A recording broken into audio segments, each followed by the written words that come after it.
Gujarat Titans और Rajasthan Royals की टीमें आज के इस मुकाबले में खेलने उतरेंगी एक दूसरे के खिलाफ मुल्लांपुर के उस स्टेडियम पर जहां पर 5 मुकाबले ऑलरेडी इस आईपीएल 2026 के सीजन में खेले जा चुके हैं और इस आईपीएल 2026 के क्वालिफायर 2 मुकाबले में जब छठा मुकाबला ये दोनों टीमें इस मैदान पर खेलने उतरेंगी और इन दोनों टीमों के बीच इस टूर्नामेंट का यह तीसरा मुकाबला होगा। और इसके पहले के 2 मुकाबले जो खेले जा चुके हैं उसमें एक मैच में गुजरात जीती थी, एक मैच में राजस्थान की टीम जीती थी, यानी कि टक्कर काफी बराबरी का हुआ लीग स्टेज के मैचेस में। लेकिन ये जो क्वालिफायर 2 मुकाबला है इसको जो भी टीम जीतेगी वो तो आपको पता है फाइनल में जाएगी। लेकिन इस क्वालिफायर 2 मैच के पहले गुजरात टाइटंस की जो टीम है आरसीबी के खिलाफ खेली थी क्वालिफायर 1 का मुकाबला, जहां पर इनको करारी हार का सामना करना पड़ा, वन साइडेड हार का सामना करना पड़ा और यहां पर टीम पहुंची है क्वालिफायर 2 खेलने। लेकिन वहीं पर अगर हम बात करें राजस्थान रॉयल्स की टीम का तो ये सनराइजर्स हैदराबाद के खिलाफ अपना एलिमिनेटर मैच वन साइडेड जीत करके यहां पर पहुंची है, जहां पर वैभव सूर्यवंशी ने एक और कमाल की पारी खेली जिसमें बॉलिंग भी काफी शानदार रही थी राजस्थान रॉयल्स की टीम का। तो इन दोनों टीमों के बीच में होने वाली आज की ये भिड़ंत जो कि खेली जाएगी 29 मई को शाम को 7:30 बजे से। और जैसा मैंने आपको बताया कि मुल्लांपुर के Maharaja Yadavindra Singh international cricket stadium पर यह मुकाबला होगा, जहां पर ऑलरेडी 5 मुकाबले जो खेले जा चुके हैं उसमें हाई स्कोरिंग बैटल आपको हमेशा से देखने को मिला है। अगर आप इस पहले मैच को हटा दें जहां पर गुजरात की टीम ने 162 रन बनाए थे 6 विकेट के नुकसान पर और उसके जवाब में पंजाब की टीम ने 165 रन बनाए थे 7 विकेट के नुकसान पर, इसको आप कह सकते हैं कि जैसा स्टैंडर्ड इस मैदान का है उसके हिसाब से एक लो स्कोरिंग गेम यहां पर खेला गया था। लेकिन उसके बाद अगर आप देखें तो 219 का स्कोर यहां पर चेज हुआ, 254 का स्कोर यहां पर डिफेंड जरूर हुआ, लेकिन एलएसजी ने उसके बावजूद सेकंड इनिंग के अंदर 200 रन बनाए थे। फिर यहां पर देखेंगे तो 222 का स्कोर राजस्थान की टीम ने चेज किया और फिर यहां पर आप देखेंगे तो राजस्थान की टीम ने 243 का स्कोर खड़ा किया 8 विकेट के नुकसान पर, जहां पर इनको एक्चुअली में बनाने चाहिए था 260, 70 या इवन 80 भी, जिस तरह की इनकी शुरुआत हुई थी। आखिरी 4 ओवर में एक्चुअली ये टीम काफी ढह गई और उसके जवाब में सनराइजर्स हैदराबाद की टीम ने भी 196 रन बनाए और टीम यहां पर ऑल आउट हो गई। और इन 5 मैचेस में जहां पर हम पूरी तरह से फ्लैट बैटिंग पिचेस देख रहे हैं, यहां पर एक ही रिजल्ट निकलता दिखाई पड़ा है कि पहली इनिंग की जब बैटिंग स्टार्ट होती है,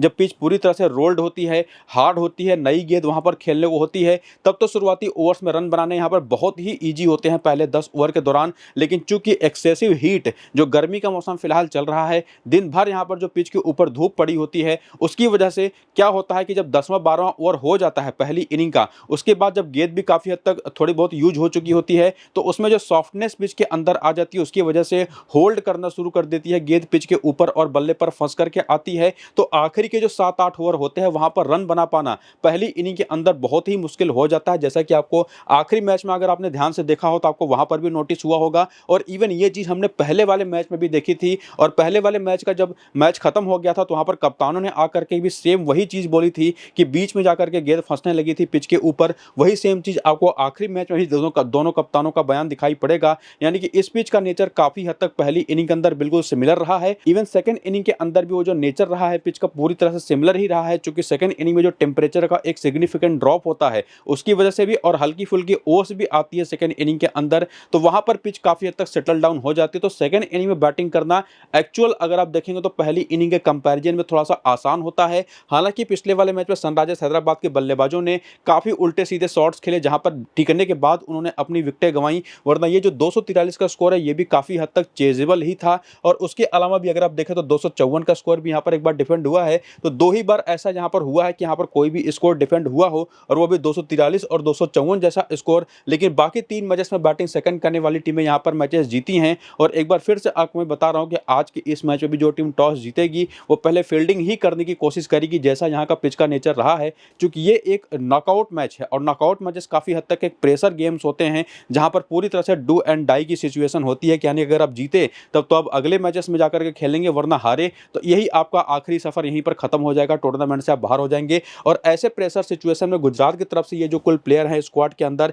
इन्होंने ऐसे ऐसे सिचुएशंस में मैचेस जो खेल रखे हैं उसमें जो परफॉर्मर्स निकल करके आए हैं उनके नंबर्स आपके सामने, जिसमें साई सुदर्शन की बात करें तो ये नॉकआउट मैचेस बहुत अच्छा खेलते हैं। 7 मुकाबले में 416 रन है, 83 का एवरेज है। जबकि शुभमन गिल की भी बात करें तो 11 मैच 472 रन है, 42 का एवरेज है। हालांकि शुभमन गिल की अगर हम बात करें तो रेपुटेशन ऐसी है नहीं कि प्रेशर मैचेस में खेलें, लेकिन एक्चुअल में जब आईपीएल की बात आती है तो वहां पर एक काफी अच्छा काम करते हैं। बाकी जोस बटलर की बात करें तो 11 मैच 445 रन है, 44 का एवरेज है। और वहीं पर निशांत सिंधु के 2 मैच में 47 रन है। जबकि वाशिंगटन सुंदर के एज ए बैटर भी काफी अच्छे खासे कॉन्ट्रीब्यूशन हैं, बैटिंग करते हुए 4 मैच 134 रन, 44 का एवरेज है और इवन 5 विकेटें भी हैं, तो एक नॉकआउट मैच के परफॉर्मर साबित होते रहे हैं। जबकि जेसन होल्डर के 14 मैच में 15 विकेटें हैं। राहुल तेवतिया कुछ खास कमाल कर नहीं पाए हैं। राशिद खान के 4 मैच में 7 विकेट है, यहाँ पर आपको 27 विकेट दिखाई पड़ रहा है। एक्चुअली वो 7 विकेट है 4 मैचेस में, जबकि कगिसो रबाडा के 6 मैच में 10 विकेटें हैं। और वहीं पर जो मोहम्मद सिराज हैं, प्रसिद्ध कृष्णा है, इनके परफॉर्मेंसेस थोड़े से एवरेज हैं। और बाकी बैटिंग में शाहरुख खान के नंबर्स,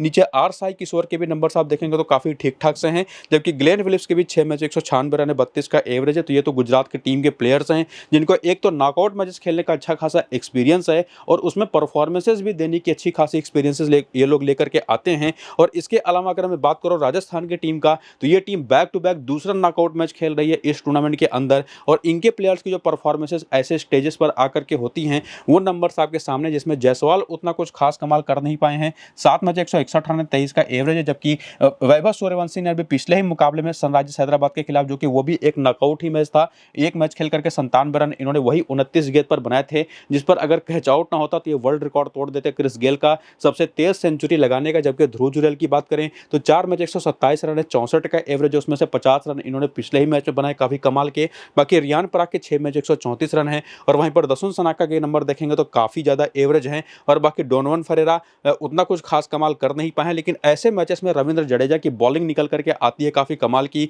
13 मैच में 18 विकेटें हैं और पिछले मैच अभी इन्होंने 2 विकेट लिया था, इसी मैदान पर लिया था। बाकी शुभम दुबे के 5 मैच 140 रन है, जबकि जोफ्रा आर्चर के 6 मैच में 11 विकेट है, जिसमें पिछले भी मैच में इन्होंने 3 विकेटें निकाली। नांद्रे बर्गर के 5 मैच 9 विकेटें हैं, जबकि 8 मैच 9 विकेटें हैं। संदीप शर्मा के 9 मैच में 10 विकेटें और रवि बिश्नोई के 5 मैच 4 विकेटें हैं। जबकि वहीं पर तुषार देशपांडे भी ठीक ठाक काम करते दिखाई पड़े हैं और इवन लुहान डी पिटोरिस के नंबर्स भी और सिमरन हेटमायर के भी नंबर्स यहाँ पर आप देख सकते हैं। लेकिन अगर आप कंपेयर करेंगे नॉकआउट मैचेस खेलने में एक्सपीरियंस के मामले में, तो वो काफ़ी हद तक सिमिलर सा होगा। लेकिन टॉप ऑर्डर के बैटर्स के पास कुछ ऐसे खिलाड़ी हैं जो कि उतना ज़्यादा एक्सपीरियंस लेकर के आते नहीं नॉकआउट मैचेस खेलने का, तो वो निश्चित तौर पर उसमें काफ़ी हद तक गुजरात की टीम थोड़ा सा आगे निकल जाती है एक्सपीरियंस के मामले में। लेकिन ओवरऑल अगर आप पूरी टीम की परफॉर्मेंसेस भी देखेंगे तो कंसिस्टेंसी लेवल आपको ज़्यादा बेटर दिखाई पड़ेगी गुजरात की टीम में। लेकिन ऐसा भी नहीं है कि राजस्थान के प्लेयर्स उतना खास परफॉर्म करके दिखा नहीं पाते। जायसवाल को अगर आप छोड़ दें, रियान पराग को कुछ हद तक अगर आप हटा दें, तो बाकी प्लेयर्स काफ़ी बेहतर करते रहे हैं। तो काफ़ी हद तक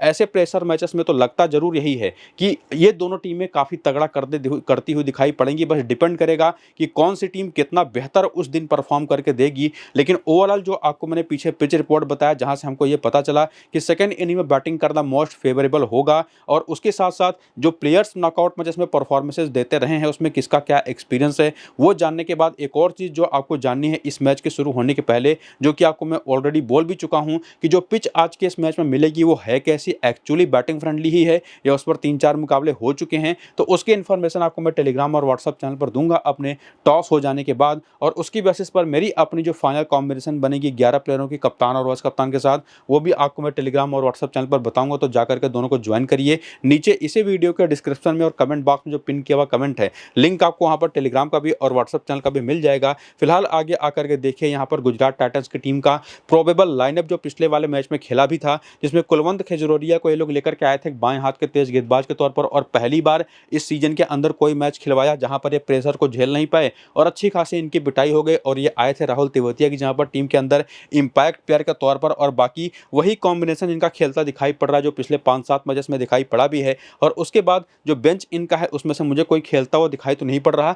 अरशद खान एक ऐसे प्लेयर हैं जो कि आज आ सकते हैं, और कुलवंत खेजरोलिया की जहां पर टीम में शामिल होकर के खेलते हुए आपको दिखाई पड़ सकते हैं। जबकि बॉलिंग जो पिछले मैच में इनकी तरफ से हुई थी, मोहम्मद सिराज ने 3 ओवर करे थे, रबाडा ने पूरे 4 ओवर किए थे, जेसन होल्डर तो 4 ओवर करेंगे ही, राशिद खान भी 3 से 4 ओवर करके देंगे, प्रसिद्ध कृष्णा ने भी पूरे 4 ओवर पिछले मैच में किए थे, जबकि कुलवंत खेजरोलिया ने केवल 2 ही ओवर किए थे। लेकिन इसमें जो ध्यान देने वाली बात यह है वो ये कि एक तो जो भी बॉलर जितने ओवर किया वो तो आपको मैंने बता दिया, लेकिन वो किस किस ओवर में आकर के बॉलिंग करता दिखाई पड़ा पिछले वाले मैच में, वो देखना काफी जरूरी है। जिसमें सबसे इंपॉर्टेंट तो ये है कि डेथ ओवर में कौन आकर के बॉलिंग कर रहा है, और प्लस अगर वो मिडिल ओवर्स में भी बॉलिंग कर रहा है तो वो और ज्यादा इंपॉर्टेंट हो जाएगा। जैसा कि आपको मैंने पिच रिपोर्ट में बताया हुआ था, तो वैसा बॉलर अगर आप देखेंगे तो रबाडा और होल्डर इस टीम की तरफ से दिखाई पड़ेंगे, और प्रसिद्ध कृष्णा तो ये मिडिल ओवर और डेथ ओवर में बॉलिंग करते हैं। तो ये एक बहुत तगड़े डिफरेंशियल ऑप्शन निकल करके आ सकते हैं। और इवन अगर अरशद खान खेलते हैं आज के इस मैच में, तो वो भी कुछ उसी तरीके के बॉलर हैं कि मिडिल ओवर्स में और डेथ ओवर्स में आकर के बॉलिंग करते दिखाई पड़े। जबकि मोहम्मद सिराज की बात करें तो पिछले मैच में 1 ओवर इन्होंने किया जरूर था डेथ में,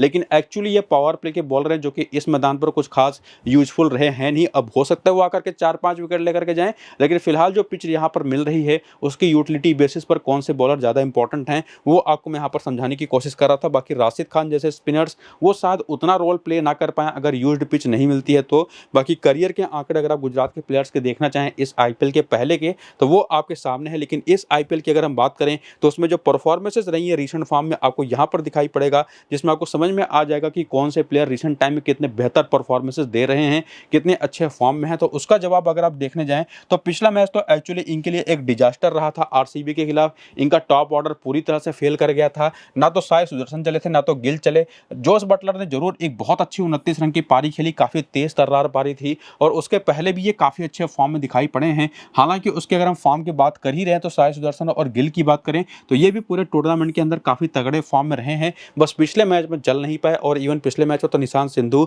और वाशिंगटन सुंदर भी नहीं चल पाए, लेकिन राहुल तिवतिया ने एक बहुत लंबे समय बाद अच्छी पारी 68 रन के खेल करके दिखाई। बाकी बॉलिंग में जेसन होल्डर ने 2 विकेट लिया, 2 विकेट वहां पर रबाडा लेकर के गए और 1 विकेट प्रसिद्ध कृष्णा लेकर के गए। बाकी मोहम्मद सिराज और राशिद खान से बिल्कुल भी विकेटें निकली नहीं और रन भी काफी ज्यादा इन लोगों ने खाए। तो ओवरऑल अगर मैं रीसेंट परफॉर्मेंसेस और ओवरऑल कंटिन्यूअसली जो परफॉर्मेंसेस प्लेयर्स दे रहे हैं उनकी कंसिस्टेंसी के बेसिस पर आपको बताने की कोशिश करूं तो इस टीम की तरफ से टॉप ऑर्डर के तीनों बैटर सबसे इंपॉर्टेंट है, जिनको आपको अपने टीम में लेकर के जाना होगा। बाकी जेसन होल्डर और कगिसो रबाडा ऐसे 2 बॉलर हैं, और इवन प्रसिद्ध कृष्णा भी, जो कि इस पिच के हिसाब से 3 बेस्ट ऑप्शंस हैं। लेकिन प्रसिद्ध कृष्णा को आपको मैं तभी सजेस्ट करूंगा अपनी टीम में एक सेफ प्लेयर के तौर पर अगर ये प्रॉपर प्लेइंग 11 में होंगे। तो अगर ये इंपैक्ट प्लेयर के लिस्ट में होंगे तब तो इनके साथ दिक्कत हो सकती है कि शायद ये आए ही ना खेलने के लिए, तो वहां पर आपको इनको कंसीडर नहीं करना है। लेकिन अगर प्रॉपर प्लेइंग 11 के अंदर हैं और अगर इंपैक्ट प्लेयर के तौर पर वही या तो कुलवंत खेजरोलिया या अरशद खान में से कोई एक रखा गया है, तब जाकर के आप प्रसिद्ध कृष्णा को 100% पिक कर सकते हैं। और उस कंडीशन में ये 6 बेस्ट ऑप्शन हैं इस टीम की तरफ से, गुजरात की तरफ से, जो कि आपकी टीम में आएंगे। हालांकि उसमें मैं आपको बता चुका हूं कि प्रसिद्ध कृष्णा को लेकर का थोड़ा सा डाउट रहेगा। तो बाकी बचे 5 प्लेयर बेस्ट हैं। लेकिन ट्रम्प प्लेयर्स की भी कुछ अगर मैं बात कर लूं तो उसी में एक यहाँ पर रहेंगे वाशिंगटन सुंदर, जो कि काफी तगड़े ऑप्शन इस मैदान पर खास करके हो सकते हैं। और स्पेसिफिकली जब बात करते हैं सामने राजस्थान की टीम की, जिनके पास लेफ्ट हैंडर्स हैं टॉप ऑर्डर पर, तो उसको ध्यान में रखते हुए इनकी ऑफ स्पिन बॉलिंग भी आज काफी यूजफुल हो सकती है अगर इनसे कराया जाए तो ये एक बहुत ही तगड़े ट्रम्प निकल करके आ सकते हैं आज के इस मैच में। बाकी अगर यूज्ड पिच होती है जिस पर 3-4 मैचेस खेले जा चुके हैं तो वहां पर राशिद खान का भी एक बड़ा रोल रहेगा, तो इनको भी आप ट्राई कर सकते हैं रोटेट करके। तो टॉप के 5 ऑप्शंस कौन कौन से हैं और उसमें प्रसिद्ध कृष्णा को कब लेकर के जाना है और राशिद खान और वाशिंगटन सुंदर किस तरह के ट्रम्प होंगे और क्यों होंगे, ये समझ लेने के बाद अब हम आगे बढ़ेंगे और बात करेंगे यहाँ पर हेड टू हेड के आंकड़े की। ये जो गुजरात के प्लेयर्स जब भी राजस्थान के खिलाफ खेलते हैं तो कैसी परफॉर्मेंस देते हैं। तो साई सुदर्शन के तो 6 मैच 304 रन है, 50 का एवरेज है। और इवन शुभमन गिल और जोस बटलर का भी बैटिंग एवरेज राजस्थान के खिलाफ 40+ का है।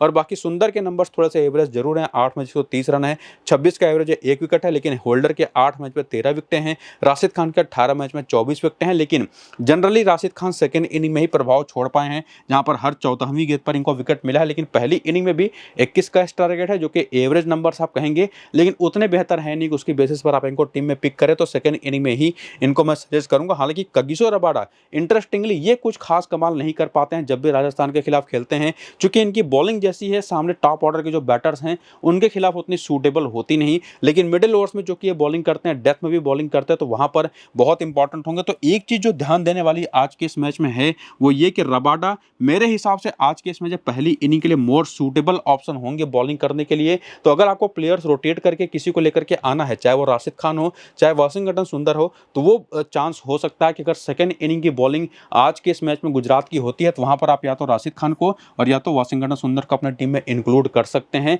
ये बात आपको ध्यान देने वाली है और एक बहुत ही इंटरेस्टिंग इनसाइट है। इसको अगर आपने ध्यान से समझ लिया तो आपके लिए बहुत काम आने वाला है। बाकी प्रसिद्ध कृष्णा के भी नंबर्स हेड टू हेड में बहुत अच्छे हैं, अरशद खान के भी 2 मैच में 4 विकेटें हैं, रवि साई किशोर के और बाकी के भी नंबर्स आप यहाँ पर देख सकते हैं। तो उम्मीद करूंगा आपको क्लैरिटी काफी हद तक यहाँ तक आते आते मिल चुकी होगी। हालांकि उसमें एक और डेटा जो हम देखते हैं वेन्यू का, कि मुल्लापुर के इस मैदान पर कैसी परफॉर्मेंसेस इन प्लेयर्स की रही है, तो उसमें साई सुदर्शन के तो 2 मैच 111 रन है इस मैदान पर, 55 का एवरेज है। लेकिन गिल यहाँ पर 2 मैच केवल 36 रन बना पाए हैं। वाशिंगटन सुंदर यहीं पर 1 मैच में 48 रन बना गए हैं, कोई विकेट इनको मिला नहीं है। राहुल तिवतिया की यहाँ पर 2 मैच में 52 रन है, राशिद खान की भी 2 मैच में केवल 1 विकेट है। लेकिन ध्यान रखिएगा राशिद खान ने यहाँ पर पहली ही इनिंग में अभी तक दोनों मैच बॉलिंग करी है। बाकी कगिसो रबाडा के 5 मैच 5 विकेट हैं, जबकि मोहम्मद सिराज के इस मैदान पर 1 मैच में 1 विकेट है, प्रसिद्ध कृष्णा के इस मैदान पर 1 मैच में 2 विकेट है। लेकिन रवि साई किशोर के इस मैदान पर 2 मैच पर 6 विकेटें हैं। तो ये एक बड़े इंटरेस्टिंग ऑप्शन हो सकता है। और इसी वजह से आपको मैं कह भी रहा था कि प्रसिद्ध कृष्णा अगर प्लेइंग 11 के अंदर है तब तो आप 100% लेकर के जाइए, नहीं है प्लेइंग 11 के अंदर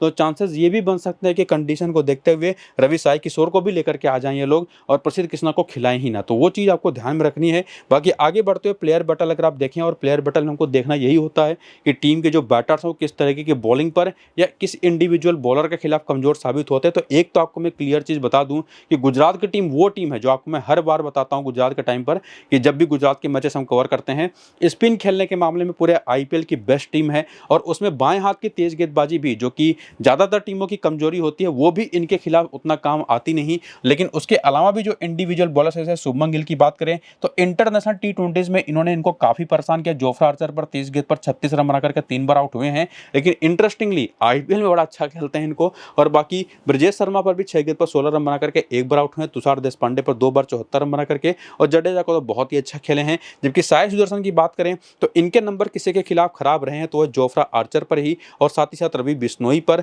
और यशराज पुंजा पर पिछले वाले मैच में आउट हुए थे। जबकि जोस बटलर ये भी आर्चर पर 2 बार आउट हुए हैं लेकिन 109 रन बना करके। और एक्चुअली इनको नांद्रे बरकर ने थोड़ा सा बहुत परेशान किया है और कुछ हद तक जडेजा ने। बाकी लोगों को काफी अच्छा खेल गए हैं। बाकी निशांत सिंधु, वाशिंगटन सुंदर और ग्लेन फिलिप्स तो हालांकि मुझे नहीं लगता खेलेंगे, लेकिन बाकी जो दोनों खिलाड़ी हैं उनके नंबर्स आप देख सकते हैं, जिसमें Nishant Sindhu left arm Orthodox पर और ऑफ स्पिन पर थोड़ा फंसते हैं। नंबर्स आपके सामने, जो कि बहुत बड़े नंबर्स नहीं है सैंपल साइज में, लेकिन जो भी आपके सामने मैंने रख दिया।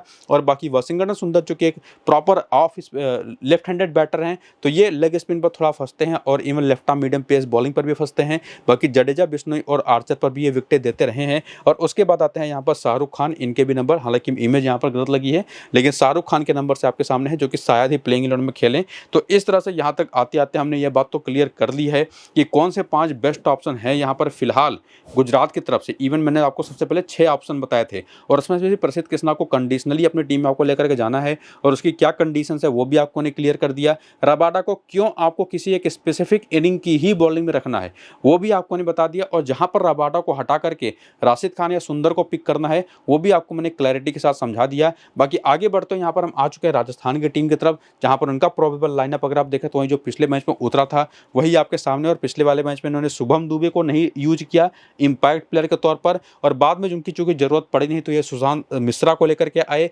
जिसका फायदा भी हुआ, ये 2 विकेट भी लेकर गए बाएं हाथ के तेज गेंदबाज के तौर पर। बाकी जायसवाल हैं, सूर्यवंशी हैं, ध्रुव जुरेल हैं, रियान पराग है, दसुन सनाका है, डोनोवन फरेरा हैं। अच्छी खासी फायर पावर इनकी बैटिंग में दिखाई पड़ती है, जो कि मिसिंग है बेसिकली अगर हम बात करते हैं गुजरात की टीम की। हालांकि उनके पास हैं राशिद खान, जेसन होल्डर जैसे लोअर ऑर्डर के बैटर्स, और इवन राहुल तेवतिया भी, लेकिन वो लोग उतने टेस्टेड नहीं है, उतने भरोसेमंद नहीं है। तो एक्चुअल फायर पावर की बात करें बैटिंग में तो राजस्थान की टीम में दिखाई पड़ती है। और जब बात आती है बॉलिंग की तो जडेजा है, सुशांत मिश्रा है, जोफ्रा आर्चर है, यशराज पुंजा है, ब्रजेश शर्मा और नांद्रे बरगर है, जिसमें ब्रजेश शर्मा मुझे इनके टीम के कमजोर कड़ी दिखाई पड़ते हैं, किसी मैच में चलते हैं किसी मैच में नहीं चलते, वरना इनकी बैटिंग और बॉलिंग दोनों ही काफी वेल बैलेंस्ड दिखाई पड़ी है पिछले मैच में खास करके। बाकी इनका जो बेंच है वो भी आप यहाँ पर देख सकते हैं, और जो पिछले मैच में बॉलिंग हुई जिसमें मैंने आपको बताया काफी बैलेंस इनकी बॉलिंग दिखाई पड़ी। आर्चर तो लगातार कमाल कर ही रहे हैं, पहला, तीसरा, 5वां और 17वां ओवर पिछले वाले मैच में किया, और बाकी नांद्रे बरगर ने दूसरा, चौथा और 18वां ओवर किया। और एक्चुअली इस पिच के हिसाब से 2 सबसे इंपॉर्टेंट बॉलर यही दोनों रहेंगे भी।